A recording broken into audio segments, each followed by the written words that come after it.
পরম দয়াল শ্রী ঠাকুর প্রণাম জানাই শ্রী শ্রী বড় মা ঠাকুর চরণে প্রণাম জানাই আশা উদ্যোগের ঠাকুর চরণে কোটি কোটি প্রণাম। উপস্থিত দাদা ও মায়েরা সবাই যথাযথ ভালোবাসা জানিয়ে দু চার কথা বলার চেষ্টা করছি। এতক্ষণ ঠাকুরের কথা উঠছিল, সবাই বলছিল খুব সুন্দর করে পরম দয়ালের কথা তো অনন্ত অসীম। তা যে আমরা বাস্তব জীবনে যে এসেছি, আমাদের তখন ঠাকুরের কাছে তখন আসিনি, তখন তো জানতাম না কেমন করে চলতে হয়। আস্তে আস্তে শ্বশুর দিকে এসে আমার স্বামী হাত ধরে আসতে এই ঠাকুরের কাছে এসে তখন যেন মনে হলো যে শিক্ষা স্কুলে পাঠশালায় যে কোথায় শিক্ষা, তার থেকে যে কোথায় এসে পড়েছি মনে হচ্ছিল যে পরম পিতার পাঠশালা ভর্তি, তার ইউনিভার্সিটিতে ভর্তি হয়েছি। একটার পর একটা যে চলা বলা আচার আচরণের যে জ্ঞান, সেটা আমরা শিখলাম ঠাকুরের কাছে এসে। আমাদের ছোট্ট ছোট্ট কিছু ঘটনা বলতে ইচ্ছে করছে। আমাদের এই কিরণ ভাই তখন খুব জাগরণ করতো দাদাকে নিয়ে, বহু জায়গা ঘুরেছে, ওটাও কিরণের মুখ থেকেই আমার শোনা। তারপরে একবার গিয়েছে সর্দার পাড়ার দিকে জাগরণ করতে করতে গিয়েছে, দাদাকে সাইকেলে করে নিয়ে গেছে। তা জাগরণ করতে করতে এক বাড়িতে গিয়েছে, সেখানে দীক্ষা দেবে, দীক্ষার দাদা। তা মাস্টার বসেছে, সেই বাড়ির মাকে দীক্ষা দেবে, কিরণময় জাগরণ করেছে। আর সেই বাড়ির দাদা গেছে, বাড়িতে তো অভাব অভিযোগ, সেখানে গেছে বাড়ির কাজ করতে, কাজকাম করে বাড়ি ফিরেছে। শ্বশুর শাশুড়ি কেউ স্বামী স্ত্রী আছে। ঋত্বিক দাদা সব গুছিয়ে নিয়ে বসেছে দীক্ষা দেবে বলে। তখন বলছে, বাড়িতে কি গুরুজন কেউ আছে? বলছে না, আমার স্বামী আছে। স্বামী তখন বাইরের থেকে খেটে সবে এসে দরজার কাছতে একটা পাটি পেতে বসে আছে, বিশ্রাম করছে। তা বলছে, তোমার স্বামীকে প্রণাম করে এসো। গল্পটা আমার কিরণের কাছ থেকে শোনা, একবার অনুষ্ঠানে বলেছি। দাদা বসে আছেন দীক্ষা দেবে বলে মেয়ে, তাই তো স্বামীকে প্রণাম করা সেটা একটা অসম্ভব ব্যাপার। ভাবছে কী করে যাবো স্বামীকে প্রণাম করতে। তো যে যাও মা, সময় হয়ে গেছে, তো যাও, ঠাকুরের দীক্ষা নিতে গেলে গুরুজনকে প্রণাম করে বসতে। আমার তো লজ্জায় যেতে পারছে না। ঋত্বিক দাদা বারবার অনুরোধে গেছে, ওর স্বামীকে ঢুক করে প্রণাম করেছে। তখন হ্যাঁ, স্বামী বলছে, কী ব্যাপার, এত বছর আমাদের বিয়ে হয়েছে, তোমাকে তো কোনো দিন আমাকে প্রণাম করতে দেখিনি। তা বলছে, আমার ঋত্বিক দাদা যার কাছ থেকে দীক্ষা নেব, সেই দাদা বলছে যে গুরুজনকে প্রণাম করে দীক্ষায় বসতে হয়, তাই আমি প্রণাম করছি। কোন ঠাকুরের দীক্ষা রে, কোন ঠাকুরের দীক্ষা? বলছে এই দাদা বসেছে। তা বলছে, বলে যে ঠাকুরের দীক্ষা নিতে গেলে স্বামীকে প্রণাম করতে হয়, ভক্তি করতে হয়, বা শ্বশুর শাশুড়িকে প্রণাম করতে হয়, আমি সেই ঠাকুরের দীক্ষা নেব বলে সেই দাদা ঝুপ করে পুকুরে লাম মেটে পড়ে স্নান করে এসে স্বামী স্ত্রী দুজন দীক্ষা নেব। যে সেই কোন বিয়ের সময় 7 পাকের সময় লোকে ধরে ধরে পাক দিয়ে সেই 7 বার প্রণাম করলি, তারপরে তো কোনো দিন আমাকে আর প্রণাম করিস নি। তা আজকাল স্বামীকে প্রণাম করা, ভক্তি করা মায়েরা কিন্তু ভুলে গেছে। সেটা তাদের কাছে একটা অসম্ভব ব্যাপার। স্বামীকে সবসময় যেন আসামির কাঠগড়ায় দাঁড় করিয়ে রেখেছে। তাই ঠাকুরের কাছে এসে জানলাম, অনেক মা বাবার ক্ষেত্রেও তাই, মা বাবা আলাদা জায়গায় রান্না বান্না করছে, খাচ্ছে, ছেলে বৌমা আলাদা জায়গায়, এক বারান্দায় এক ঘরে, বারান্দায় পার্টিশন করে পাশে বাবা মা খাচ্ছে, ও পাশে ছেলে বৌমা খাচ্ছে। ওই রকম দীক্ষা নিতে গেলে এই একই ব্যাপার, বাবা মাকে প্রণাম করে। অনেক দিন পরে ছেলে এসেছে বাবা মাকে প্রণাম করতে, বাবার মনটা কত খুশিতে ভরে গেল। তো পরম পিতার কাছে আসলে এই ভক্তি, শ্রদ্ধা, ভালোবাসাটা জানা দেয়, তিনি শিখিয়ে দেন। শুধু ওই প্রণাম আর সেই ভালোবাসার যোগে তখন সেও ভক্ত হয়ে ওঠে। এই মনের পরিবর্তন আনতে গেলে আগে মায়েদের ঠিক হয়ে চলতে হবে। মায়েদেরকে, শ্বশুর শাশুড়িকে সবাই প্রণাম করতে হয়, ভক্তি করতে হয়। তাদের ভাবতে হবে যে আমি স্বামী কোথায় পেলাম, কার কাছ থেকে স্বামী পেলাম। সেই আমার শ্বশুর শাশুড়ি, তারাই তো আমার স্বামীকে পৃথিবীতে এনেছে। তাকে শিক্ষায় দীক্ষায় আচার আচরণে রোগে শোকে বুক দিয়ে তার সকল জ্বালা যন্ত্রণা সব সহ্য করে মানুষ করেছেন। সে কার জন্যে করেছেন? নিজের মেয়েকে যেমন অপরের একটা ছেলের হাতে দেয়, তেমনি তাদের মেয়েকেও দিয়েছে শ্বশুর শাশুড়ির ছেলের হাতে। তাই শ্বশুর শাশুড়ি কিন্তু আগে ভক্তি করতে হবে।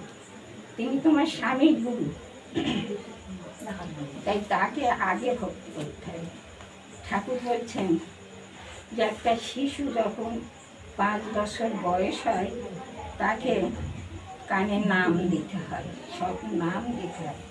আর ঠাকুর আরও বলেছেন যে মাতৃগর্ভে সন্তান আসার তারও কয়েক বছর আগে তার ভিতরে মাতৃত্ব জন্মায়, সে আমরা জানি না, পরম দয়াল তিনিই জানেন। তাই তখন থেকে ঠাকুরের নাম করতে হয়, তার ঠাকুরের তার স্তুতি করতে হয়, তবেই সে ছেলে আস্তে আস্তে মাতৃগর্ভ থেকে ওই নাম শুনতে শুনতে সে কিন্তু জন্মগ্রহণ করে। তাই 5 বছর বয়স যখন হয় সেই সন্তানের, তখন তার কানে নাম দিতে হয়, এমনি ঠাকুরের বীজ মন্ত্র দিতে হয়। আর যখন 12 বছর পূর্ণ হয় তখন তাকে দীক্ষা দিতে হয়। এই দীক্ষাটা দেওয়া কেন? বাড়িতে যেমন একটা চারা গাছ পুঁতলে তাকে ঘেরা বেড়া দিয়ে গরু ছাগলের হাত থেকে রক্ষা করতে হয়, তেমনি সেই ছেলেটাকে, সে বাসমেয়ে হোক ছেলে হোক, তাদের 12 বছরের দীক্ষা দিলে এই সকাল সন্ধ্যে প্রার্থনা করা, বাবা মার সাথে প্রার্থনা করার সঙ্গে দেওয়া, বাচ্চাদের শেখাতে হয় যা ঠাকুরের একটু জল মিষ্টি দিয়ে ঠাকুরের আলো দেখা, এসব শেখাতে হয় তখন থেকে বাচ্চাদের। তা এইগুলো করতে করতে তারা কিন্তু সন্ধ্যে যখন হবে তখন তাড়াহুড়ো করে ছুটবে, যতই খেলা থাক যতই থাক সে ছুটে যাবে, না আমাকে ঠাকুরকে আলো দেখাতে হবে, ঠাকুরের দৌড় দিতে হবে। এসব চিন্তা করতে করতে সে কিন্তু গৃহের থেকে আর কোথাও যায় না। আর বাবা বলবে মাকে প্রণাম কর, মা শেখাবে বাবাকে প্রণাম কর, ঠাকুরমাকে প্রণাম কর। এই প্রণাম আর ভক্তির মধ্য দিয়ে ছেলেপিলে কিন্তু গড়ে ওঠে। তা না হলে বলছে না, বিদ্যালয়ে ছেলে মেয়ে যতই বিদ্যা শিখুক না, বাড়ির স্বভাব শিষ্ট না হলে সুষ্ঠু স্বভাব হয় না। ছেলে মেয়ে কতক্ষণ থাকে বিদ্যালয়ে? 6 ঘন্টা 7 ঘন্টা, তার বেশি তো থাকে না। কিন্তু এই যে 24 ঘন্টার মধ্যে 7 ঘন্টা থেকে আর যে কোনো 16 ঘন্টা বাবা মায়ের কাছে থাকে, তাহলে বাবা মাকে সুষ্ঠুভাবে চলতে হবে, তাদের শিষ্ট স্বভাব হওয়া চাই। তাই ঠাকুর বলছেন, অনেক কথা ঠাকুরের বলতে তো সময় লাগে, ইচ্ছাও করে। একদিন ঠাকুর পার্লারে বসে আছেন, অনেক কথা বলছেন। অনেক সময় পার্লারে বসতেন, অনেক দাদারা বসেন, প্রায় দাদারাই বসেন। আর কিছু কিছু সময় নির্ধারিত থাকতো মায়েদের জন্য। তখন এই সব লক্ষ্মী মায়েরা ঠাকুরের চারপাশে বসে নানান সুখ দুঃখের কথা, ঠাকুরকে ব্যথা বেদনার কথা। পরম দয়াল তো তিনি, ব্যথাহারি নারায়ণ মধুসূদন। তা এক মা খুব উসকুস করছে, এপাশ ওপাশ করছে, সফর করছে। ঠাকুরের একটা লক্ষ্য হয়েছে, করেছে ঠাকুর। তখন বলছে ওই মাটি খুব ফুসফুস করছে। তা বলছে ও মা এদিকে শোন। মাটি কাছে গেলে ঠাকুরের কাছে জিজ্ঞাসা করছি, হ্যাঁ দয়াল বলুন। তো যে আমি তখন থেকে লক্ষ্য করছি সব মা তো নিজেদের সমস্যার কথা জানাচ্ছে, দুটো কিছু বলছিস না, বারবার উস্কুস করছিস, তা কী ব্যাপার? তখন সেই মা ঠাকুরকে বলছে, ঠাকুর ও বলদি হয়ে গেছে অমুক জায়গায়, তা আজকে ও ফ্লাইটে চলে যাবে রাত্রে, শেষ রাতের দিকে ফ্লাইট ছেড়ে চলে। তাই আমি ওর বিছানা যে বেডিংপত্র বা জামা কাপড় চোপড় সেগুলো ওই ব্যাগে প্যাকিং করে দেবো, সকাল সকাল ওকে খেতে দেবো। ওই বারবার প্রত্যেকটা কথায় ওই ও করছে। তখন দয়াল ঠাকুর আমার বলছে, বলে তুই ও কাকে বলছিস সবসময়? যে আমি প্রত্যেক কথার মতো ও কথাটা যোগ করছি, এই ওটাকে?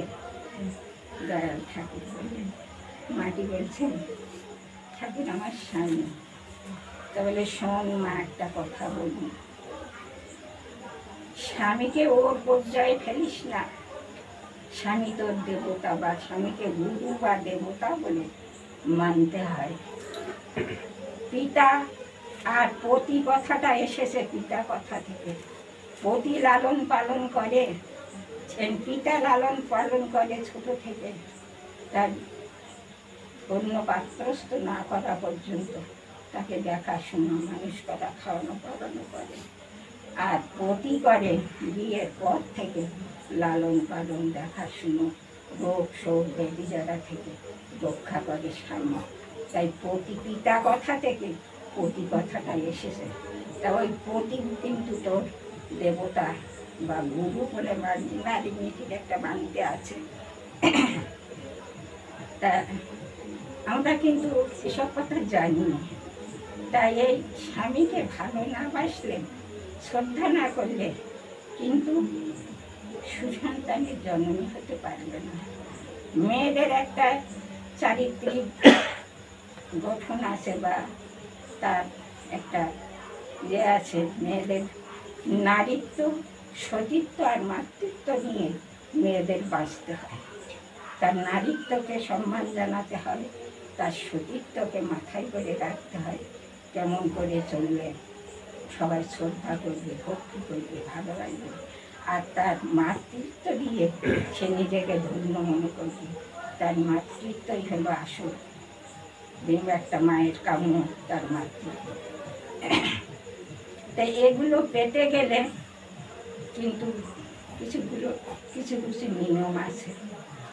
তাই পরম দয়াল নারী নীতিতে বলছেন, বিবাহ মানুষকে দুটি কামনাকেই পরিপূরণ করে, একটা উদ্বোধন আর একটা শুক্র জনন। তা অনুপযুক্ত বিবাহ, ঠাকুর বলছেন অনুপযুক্ত বিবাহ এই দুটিকেই ছিন্ন করিয়া তোলে। তাই বিবাহকে খেলনা ভাবিও না, যাহাতে তোমার জীবন ও জনন জড়িত। তাই অনিয়ন্ত্রিত বিয়ে আজকাল জগতের বুকে সবাই দেখছে, তার কি দশা। ছেলেপেলে কেমন উচ্ছৃঙ্খলভাবে চলছে, মা বাবাকে শ্রদ্ধা করে না, মা বাবাকে ভক্তি করে না, আর মাও তাকে চালিত করতে পারি না, কারণ ইষ্ট না ধরবে। আমরা ঠিক যেন স্কুলে গেলেই তাকে ছাত্র বলে না, আর মন্ত্রে নিলেই তাকে শিষ্য বলে না। শিক্ষক বা গুরুর আদেশ পালনের জন্য হৃদয়কে উন্মুক্ত রাখতে হয়। স্কুল গেলে যেমন মাস্টারমশাইয়ের কথা শুনতে হয়, শিক্ষার মশাই যা সাজেশন দেয়, যা নোট দেয়, সেগুলো বাড়ি ফলো করতে হয়। তেমনি ঠাকুরের দীক্ষা নিলে ঠাকুরের যে কী বাণী সেগুলো শিখতে হয়, জানতে হয়। তার মধ্যে দিয়ে আমার শিক্ষা কী প্রয়োজন, কতখানি শিখলে আমার সংসারে, আমার স্বামী বা দেশের দশের সমাজের কল্যাণ হয়, সেগুলো লক্ষ্য রাখতে হয়। তাই ঠাকুর বলছেন, তুমি আজন্ম সৎসঙ্গী হতে পারো, আর সমুদ্র হিমাচল দীক্ষা দিতে পারো, তুমি বক্তৃতা ও যাজনে সবাইকে উদ্বুদ্ধ করতে পারো। তোমার সমূহ সম্পত্তি, তোমার যা কিছু সম্পত্তি, তোমার সমূহ সম্পত্তি আমার পদতলে ঢেলে দিতে পারো, কিন্তু আমার বাণীগুলি সন্তান সন্ততির মধ্য রেতধারার মধ্য দিয়ে তোমার সন্তান সন্ততির মধ্যে যদি চালিয়ে দিতে না পারো, তবে তুমি আমাকে ফাঁকি দিলে মনে। আমরা বাবা মা দীক্ষা নিয়েছি, বাবা মা যাজন করছি, বক্তৃতা দিচ্ছি না, অথচ আমার ছেলে মেয়ে দেখো বাইরে বাইরে ঘুরছে, সময় মতো প্রার্থনা করছে না, স্কুলিটি করছে না, পড়াশোনাও ঠিকঠাক করছে না, সেদিকে লক্ষ্য করলাম না, আমরাই ধর্ম করে যাচ্ছি। ঠাকুর বলছেন তা হবে না। তোমার সন্তান সন্ততির মধ্যে রেতধারা রক্তধারা মধ্যে সেগুলো চালিয়ে, আমার বাণীগুলি চালিয়ে দিতে হবে, তাদের মধ্যে ভাগ করে বন্টন করে দিতে হবে, তবেই তারা কিন্তু মানুষ হবে, তা নাহলে হবে না। অনেক কথা ঠাকুরের। তাই ঠাকুর বলছেন তুমি নারী, মায়েদের বলছেন তুমি নারী, ওঠো জাগো, বরেণ্যকে অনুসরণ করো, তারই বাণী শ্রবণ করো। আমাদের জীবনে বরেণ্য বলতে পরম দয়াল শ্রী ঠাকুর, যে তুমি নারী, ওঠো জাগো, বরেণ্যকে অনুসরণ করো, তারই বাণী শ্রবণ করো, সেই বাণী তোমার চলন প্রদীপ হয়ে উঠুক। তারই বাণী শ্রবণ, তিনি কি বলছেন সে কথা শ্রবণ করো, সেই বাণী তোমার চলন প্রদীপ হয়ে উঠুক, তোমার চলনার মধ্যে প্রদীপের শিখার মতো উজ্জ্বল হয়ে উঠুক। ঈশ্বরে বলছেন যে সেই বাণী তোমার চলন প্রদীপ হয়ে উঠুক। ঈশ্বরের পরম প্রজ্ঞায় নিবদ্ধ হয়ে উঠুক। বলছেন যে প্রজ্ঞায় নিবদ্ধ হয়ে উঠুক, প্রজ্ঞা মানে জ্ঞান। তারপর বলছেন ঈশ্বরেই পরম প্রজ্ঞা, ঈশ্বরেই পরম জ্ঞান, ঈশ্বরেই পরম প্রজ্ঞা, ঈশ্বরেই সত্য সুন্দর, ঈশ্বরেই শিব সুন্দর, ঈশ্বরেই জগৎপতি, আর তিনিই জগৎপাতা। মানে ঈশ্বর তিনি শিব সুন্দর, সত্য স্বরূপ, তিনিই জগৎপতি, আর তিনিই জগৎপাতা।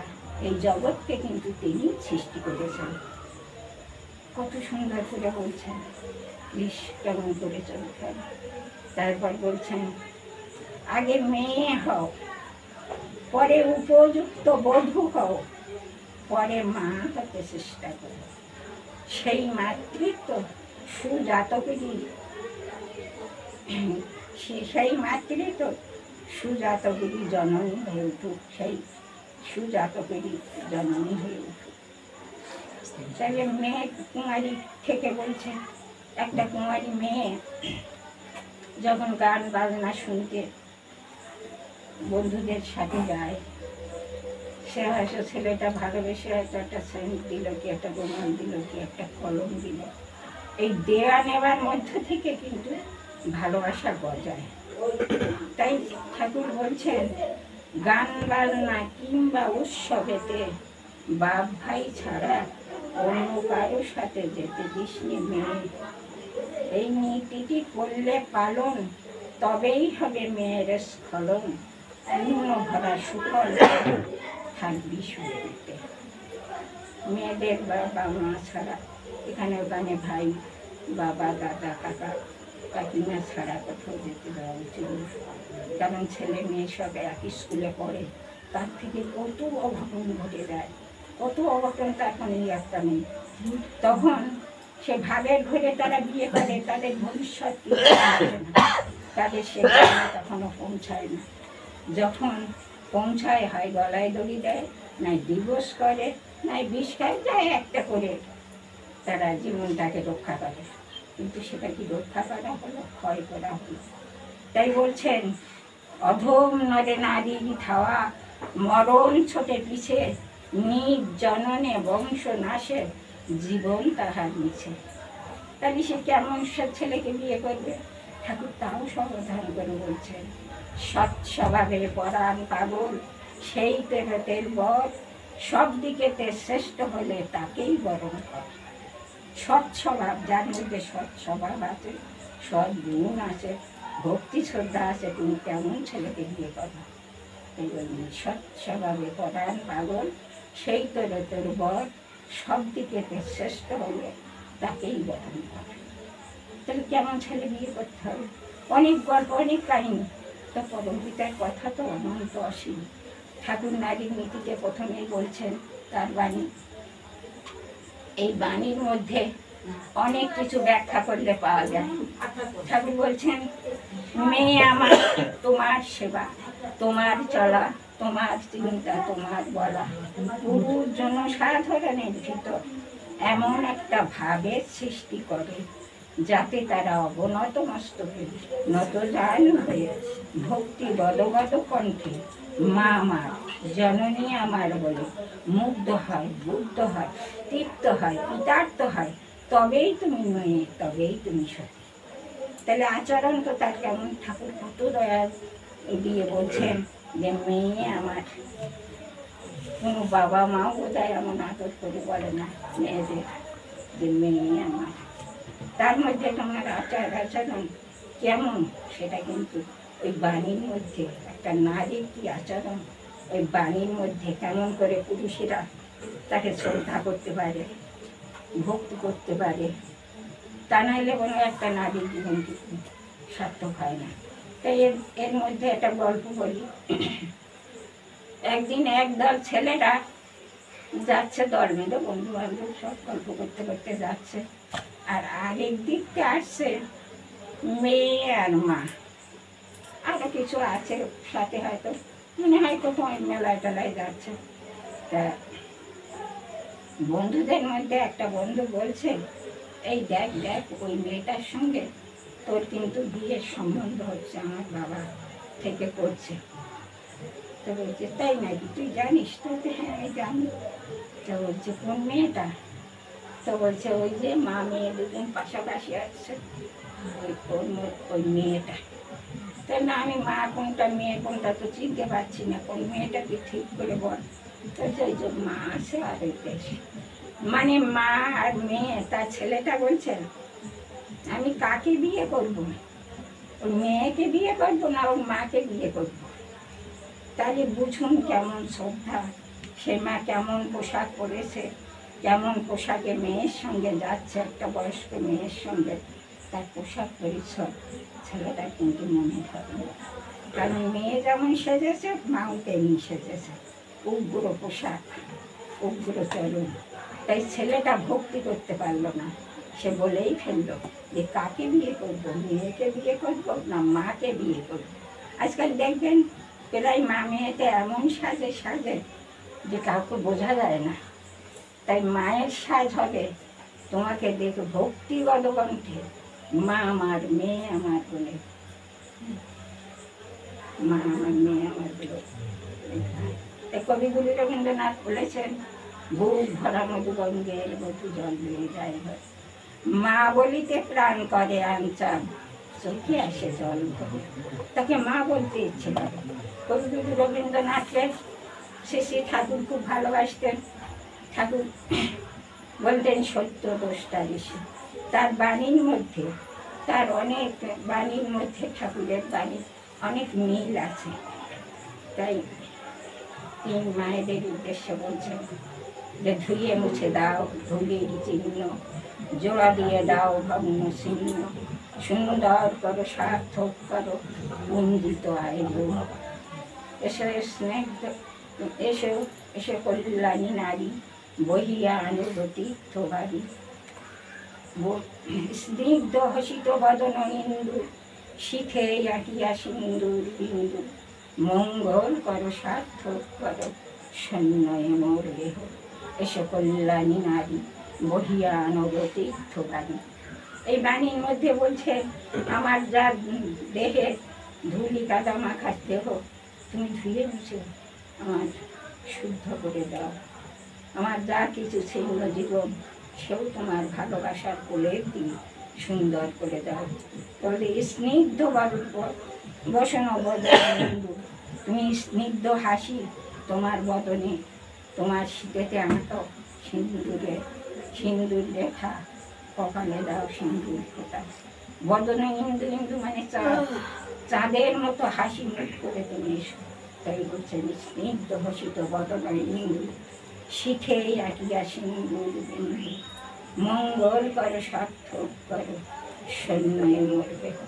এই দাদারা যে সুন্দর ঘর বাড়ি বানান, এ ঘরের বেটা ছেলেরাই তারা যোগাযোগ করে এই সুন্দর গৃহ বানান। কিন্তু এই গৃহটাকে ঠাকুর বলছেন এই গৃহটাকে তোমরা শান্তিনিকেতনে পরিণত করো। সেটা করবে কারা? মায়ের গৃহে মায়েরা করবে। সেই গৃহের প্রতি ঘরের লক্ষ্মী যে সেই গৃহটাকে সুন্দর করে সাজানো। কোথায় কি রাখলে রাস ঘটে না, ঠাকুর বলছেন যে কোথায় কি রাখলে রাস ঘটে না, অসুবিধে না হয়, তেমনি করে এই গৃহটাকে তোমরা শান্তিনিকেতন বানাও। মেয়েরা স্বামী স্ত্রী বিয়ে হয়, সংসারকে কিন্তু ভাঙতে নয়, সংসারটাকে ঘরে ঘরে তোমরা বলছেন ঘরে ঘরে তোমরা মা লক্ষ্মী দুর্গা হয়ে ওঠো, ঘরে ঘরে দশগ্রহণী কারিণী মাতার মতো তোমরা লক্ষ্য রাখো, রেখে এই গৃহটাকে সুন্দর শান্তিনিকেতন পরিণত করো। এই গৃহটা স্বামী স্ত্রী বিবাহিত জীবনে গৃহটাকে ভাঙার জন্য নয়, ঘরে ঘরে বাঁধবে। তোমার স্বামী তোমার বাবা এই বলেছে, স্বামীর পাশে শুয়ে শুয়ে কথা তোমার বাবা এই বলেছে, মা এই বলেছে, তোমার ভাই বোনেরা আমায় দেখতে পায় না, ভালোবাসে না। কিন্তু দেখতে হবে যে তারা কতখানি ভালোবেসেছে না বেসেছে, আমি তাকে কতখানি ভালোবেসেছি। কিছু না দিলে কিছু পাওয়া যায় না। ঠাকুর বলছেন ভালোবাসার 6টি লক্ষণ: দেওয়া নেওয়া, খাওয়া খাওয়ানো, আর গোপন কথা শোনা, আর গোপন কথা বলা। ঠাকুর এখানে গোপন কথা বলছে, ইষ্ট কথা। তার ধারে বসে সুন্দরভাবে ভালোবেসে ইষ্ট কথা বলাটাই হলো গোপন কথা। তাই এই করে ইষ্ট কথা চলতে হবে। ঠাকুরকে না ধরলে জানা যাবে না, বোঝা যাবে না অনন্ত কথা, ঠাকুরের অনন্ত ভালোবাসা। তাই ঠাকুরের একটা ভালোবাসার ঘটনা বলে আমি অনেক সময় নিয়ে ফেলেছি। ঠাকুরের একটা ভালোবাসার ঘটনা, ঠাকুর সবসময় মাকে খুব ভক্তি করত। তাই তিনি বাণী দিলেন, মাতৃ ভক্তি অটুট যত, সেই ছেলে হয় কৃতিত। তাই জগতের যত ফাইটাররা আছে, মহাপুরুষরা আছে, সবাই দেখবেন মাকে কিন্তু তারা ভক্তি করতেন। তারপরে তারা দেশ করেন না, নেতা হয়েছে। এই সুভাষ বসুই বলুন আর বিবেকানন্দই বলুন, এই বলুন, যত সব দিকবার মহাপুরুষ ফাইটার যারা, তারা কিন্তু সবাই কিন্তু মাকে কিন্তু ভক্তি শ্রদ্ধা করতেন। এর উপরে অনেক গল্প আছে। তা আমি একটা ঠাকুরের ভক্তির কথা বলি। পরম দয়াল তখন বাংলাদেশে থাকতেন, পাবনা জেলায়। পাবনা হিমায়তপুর, উচ্চারণটা হলো হিমায়তপুর। ওখানে হিমায়ত খান বলে একজন খুব বলশালী বা শক্তিশালী জমিদার ছিলেন, খুব দাপক ছিল তার। তাই ওই গ্রামটা সেই হিমায়ত খান নামে ওই হিমায়তপুর ওই গ্রামটার নাম। বাংলাদেশের জেলায় ওই হিমায়তপুর গ্রামটার নাম হয়।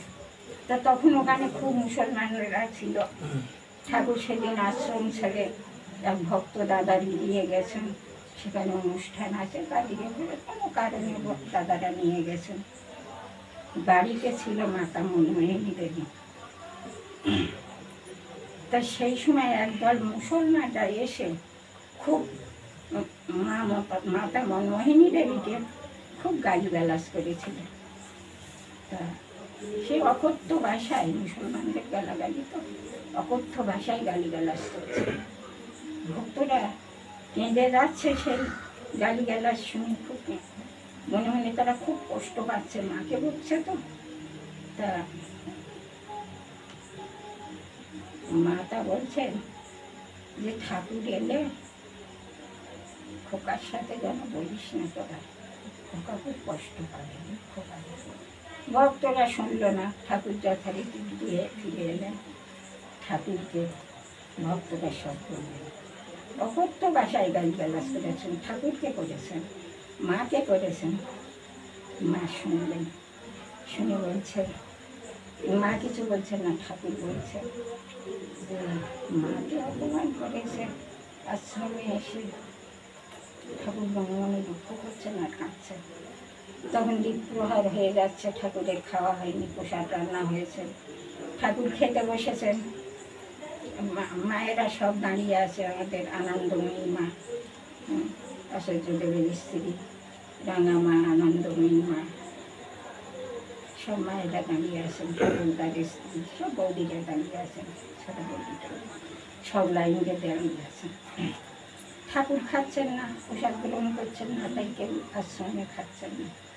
তখন ঠাকুর হাউ হাউ করে কাঁদছেন আর বলছেন, যে সন্তান মায়ের অপমানের হাত থেকে বাঁচাতে পারে না, সে মাকে, সে ছেলেকে এমন সাজানো গোছানো থালায় করে খাওয়া চলে না। ঠাকুর কাঁসার থালা, কাঁসার বাটি, কাঁসার ঘরে প্রসাদ গ্রহণ করতেন। সে ছেলের এমন সাজানো গোছানো থালায় করে খাওয়া চলে না। তিনি মেঝেতে সেই ভাতগুলো পুর করে ঢেলে দিলেন, দিয়ে কাটছেন। ঠাকুরের কান্নার বড় মা সহ্য করতে পারছেন না। জগৎ জননী আমার একটা থামির আড়ালে দিয়ে অঝরে কাঁদছেন, তার চোখের জলে তার বুকের শাড়িগুলো সব ভিজে যাচ্ছে। তিনি ঠাকুরের কষ্ট সহ্য করতে পারছেন না। তারপরে ঠাকুরকে তুলে তার বিছানায় নিয়ে যাওয়া হলো ঘরের মধ্যে। ঠাকুর বিছানায় তবুও ঠাকুরের কান্না থামছেন না, মায়েরা খেতে পারছেন। তখন ঠাকুরকে একমাত্র সান্ত্বনা দিতে পারতেন শেষে আচার্যদের বর্দা। তাই বর্দাকে খবর দেওয়া হলো, বর্দা তাড়াতাড়ি চলে আসলেন। এসে ঠাকুরকে জড়িয়ে ধরে, বুকে জড়িয়ে ধরে বলছেন, বাবা, ওরা মূর্খ, ওরা কাকে কি বলতে হয় জানে না, ওরা জ্ঞানের আলো ওদের মধ্যে নেই, তাই ওরা অমনি বলেছে বলে বাবাকে খুব আদর করে বুকে জড়িয়ে ধরে অনেক সান্ত্বনার কথা বলে ঠাকুরকে শান্ত করলেন। তাই ইনি হলেন আচার্যদেব। আচরণ করে যে দেখায় তিনি হলেন আচার্যদেব। তাই ইনি হলেন পরম দয়াল শ্রী শ্রী ঠাকুরের ঔরাজ্যজাত সন্তান, এবং তার কাছ থেকে দীক্ষা গ্রহণ করে তার কৃষ্টিজাত সন্তান। তাই বলছেন ইংরেজিতে son by birth, son by culture. তাই রক্তধারা কেমন, তার আচরণ কেমন, তার শিক্ষা কেমন। ঠাকুর বলছেন, আমি টাকা রেখি আর অপিঠ হলো শ্রী বর্দা, এমনি তার ভালোবাসা। তাই কেমন করে রক্তধারা, son by birth, son by culture, কেমন ঠাকুর। তাই ঠাকুরকে পরম মা শ্রী শ্রী মাতা মনমোহিনী দেবী ধরাধামে এনেছেন। পূর্ণ ব্রহ্মের উপাসনা করে তিনি বিভিন্ন দেব দেবীর মূর্তি নিজেই বানিয়ে পূজা করতেন। পুরো পূর্ণ ব্রহ্মের উপাসনা করে তিনি হুজুর মহারাজের শিষ্য ছিলেন। তাই তিনি উপাসনা করে পরম ঈশ্বরকে কাতর কণ্ঠে ডেকে ডেকে পরম দয়াল শ্রী শ্রী ঠাকুরকে আমাদের মঙ্গলের জন্য, আমাদের ভালোর জন্য এই কলিযুগে তিনি আমাদের কাছে এনে দিয়েছেন। তাই এমনি ঠাকুরের জন্মদিন 7 মাস পরে ঠাকুরের যখন মুখে ভাত হয়, তখন মাতা মনমোহিনী দেবী ঠাকুরের নাম রেখেছিলেন অদুপুর। সবাই ওই 7টা, আগেকার নিয়ম ছিল না, নিয়ম করে ভাত হতো, সেখানে 7টা বলতে করে পুরীতে জেলে দিত, এখন নাম রাখত, এটা নিয়ম ছিল। তো মাতা মনমোহিনী দেবী ওই ঠাকুরের নাম রেখেছিলেন অন্নপূর্ণা। আর তিনি একটা ছড়া দিয়ে তার মানেও বুঝিয়ে দিয়েছিলেন, অকুলে পড়িলে দিনহীন জনে নোয়াই ও শীত কইলে কথা, কুল দিকে তার সেদো প্রাণ কমে, লক্ষ্য করিয়া তার নাসিও ব্যথা। তার যে অনুকূল নামের সেই বাণীটা কিন্তু মাতা মনমোহিনী দেবী মানে নামও রেখেছিলেন, মানেটাও তিনি বলে দিয়েছিলেন। অনেক কথা মায়েদের সম্পর্কে, তা আমি আর সময় নিচ্ছি না, সব আছে দাদারা অনেক কথাই বলবেন, ঠাকুরের কথা অনন্ত অসীম। যখন বলতে শুরু করি তখন মনে হয় এখান থেকে বোধহয় আমি রাতটা কাবার করে দিতে পারি তার কথা বলতে বলতে। যখন আসে ঠাকুর বলছেন, ঠাকুর এত ছড়ার বই লিখেছেন, এত বই লিখেছেন। তিনি ৭২ দিন ভাব সমাধিতে ছিলেন। সেই ভাব সমাধির মধ্যে থেকে তিনি বহু গ্রন্থ, ভক্তরা এরকম সব সাজিয়ে সব লিখতেন। আর ঠাকুর সেই অনর্গল মধ্যে দিয়ে সেই ঠাকুরের বাণীগুলো বলতেন। এবং ঠাকুরের কাছে প্রশ্ন করা হলো, ঠাকুর এত বাণী আপনি কেমন লোকে দেখেছি জলের পোনা মাছের বাচ্চা হয়, যখন পোনা থাকে তখন ঝাঁকে ঝাঁকে ঘুরে বেড়ায়, ঝাঁকে আমার সামনে তখন মনে হয় এই বাণীগুলি আমার সামনে দিয়ে ঝাঁকে ঝাঁকে তারা যেন ঘুরে বেড়াচ্ছে। তাই আমি বলি, তোরা সেই বাণীগুলো লিপিবদ্ধ করে নিস তোদের সন্তান সন্ততিদের। ঠাকুরের কথা তো তিনি অনন্ত অসীম, তার যে দয়ার কথা, অনেক কাহিনী, অনেক কথা। তা আমি আর সময় নিলাম না। যা আছেন রাইতেই আছে, অনেকেই আছে ঠাকুরের কথা বলবে। আমি ছেলে দীর্ঘ সুদীর্ঘ জীবন, মিষ্ট প্রাণ, খুব বাচ্চা ছেলে। এই ফ্যামিলিতে যারা সবাই নিরামিষাসী সৎসঙ্গী, সে ফ্যামিলিতে সন্তান সন্ততি আমার জীবন দিয়ে আমি যেভাবে সন্তান সন্ততি মানুষ করেছি, আমার কিন্তু সাধ্য ছিল না। আমার মনে মনে শুধু বাসনা ছিল, কামনা ছিল। আমার একটা ছেলে ডাক্তার হবে, একটা ছেলে প্রফেসর হবে, একটা ছেলে মাস্টার হবে, আর একটা ছেলে উকিল হবে। তাই একটাকে আর উকিল করতে পারলাম না। তখন অনেক ঝাঁটার মধ্যে পড়ে গেলাম। তা আমার যা ইচ্ছা ছিল সবই পূর্ণ হয়েছে। আমি ভাবতাম মেয়েরা বেশ চারিদিকে কেমন বিয়ে মেয়ে পাশ করছে, আমার মেয়েটা যদি এরকম করতো তা দেখতাম সে কেমন হতো। তা সে মেয়ে আমার আগুনেও পুড়লো না, জলে ডুবেও মরল না। পরম পিতা তাকে এমন করে রেখেছিল। তা এক সাধুতে ওর হাত ধরে বলেছিল যে তোর গুরু বল আছে খুব, মা তোর কোনোভাবে। সে এখন ঠাকুর ফ্যামিলির সঙ্গে খুব যুক্ত, বারাসাতে থাকে। ওই বড় ভেটেরিনারি সার্জন, রিটায়ার হয়ে গেছে, বয়স হয়েছে। তার ছেলেটা সব আছে বাইরের দিকে, ওরা খুব ভালোবাসে। আমার স্বামী আজ চলে গেছে দীর্ঘ বহু বছর ধরে, 14 বছর 15 বছর বয়স থেকে তার সঙ্গে সঙ্গ করেছি। কোথাও একা ছাড়িনি, বা একা কোথাও আমিও যেতে দিতাম না।